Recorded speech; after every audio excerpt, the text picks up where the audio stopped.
عمري ما نعاود نبان في مواقع التواصل الاجتماعي الا ما رجعنيش. راه هذيك راه خدمه، وخصو يعرف ولادي، خصهم يعرفوا بان هذيك راه خدمه باش نقدر نخلص بها كراتي. ما كاينش اللي غيخلص لي كراتي دابا ملي غنخرج نحبس ولا الديون ديالي، غرقت ديون، ما كاينش اللي غيخلصهم ليا الا ما خدمتش انا في القناه ديالي. خير كلمه الطريق ديالي داك التهم كامل اللي حط عليا بغيتو يقراها عاوتاني بنظره اخرى بان ماشي انا اللي كنت كاتبه داك الشيء، والله حتى الناس.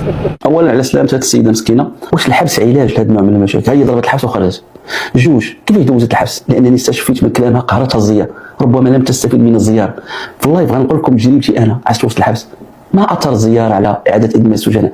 مساك الناس اللي ما كيزورهم حتى واحد، كاين اللي كيتسناو ولاد بالميكس وهلم ما جرى، لانني لاحظت فيها واحد النوع من الانهيار في كلامها. وربما هذه لم تستفيد من الزياره، وربما ما جا عندها حتى شي واحد وتنكر لها العالم.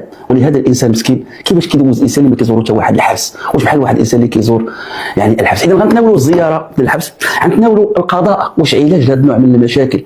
ثلاثه، ما اثر ودور العالم الرقمي والفضاء الرقمي ووسائل التواصل الاجتماعي في تخريب بعض البيوت المغربيه؟ لماذا اصبحت الحياه الخاصه في ملكيه العالم؟ لماذا اصبح الانسان يغامر بحميميته ويشارك